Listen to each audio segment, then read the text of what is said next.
అందరికీ శుభోదయం. మరి ఇవాళ శ్రీ శంకరాచార్య విరచిత సౌందర్యలహరిలోని 46వ శ్లోకం లలాటం లావణ్యం నేర్చుకుందాం. ఓం శ్రీమాత్రే నమః.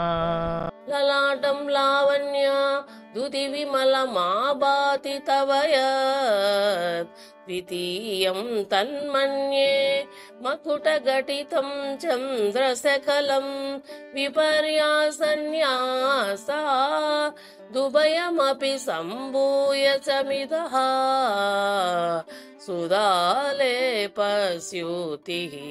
పరిణమతి రాకాహిమకరః. లలాటం లావణ్య దుతి విమలమాభాతి తవయ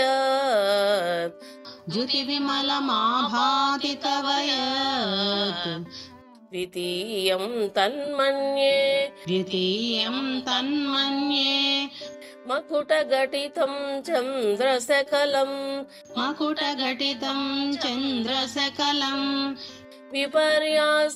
విపర్యాసన్యాసా దుభయమపి సంభూయ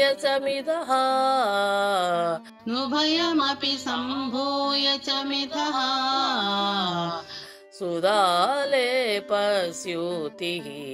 సుధాలేపస్యూతిః పరిణమతి రాకాహిమకరః.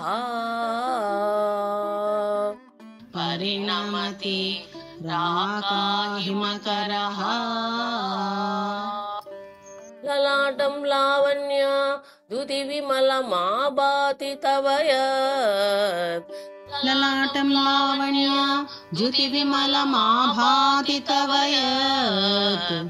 ద్వితీయం తన్మన్యే మకుటఘటితం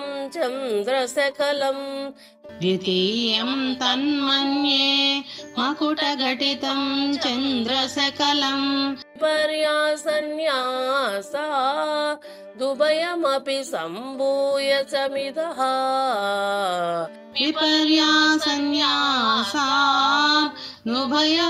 సంభూయ చమిదః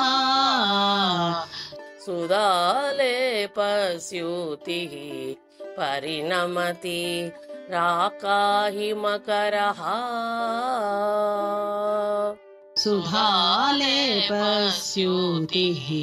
పరిణమతి రాకాహిమకరః. లలాటం లావణ్య జ్యుతి విమలమాభాతి తవయ ద్వితీయం తన్మన్యే మకుటఘటితం చంద్రశకలం విపర్యాసన్యాసా నుభయమపి సంభూయ చమిదః సుధాలేపస్యూతిః పరిణమతి రాకాహిమకరః. మాత లావణ్యమనే వెన్నెల చేత విమలవై భాసిల్లుతున్న మకుటఘటితమైన నీ ఫాలభాగాన్ని ద్వితీయ చంద్రఖండంగా తలుచుతాను.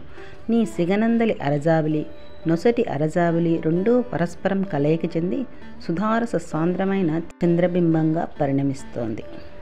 ఈ వీడియో మీకు నచ్చితే లైక్ చేయండి, షేర్ చేయండి, సబ్స్క్రైబ్ చేయండి. Thank you.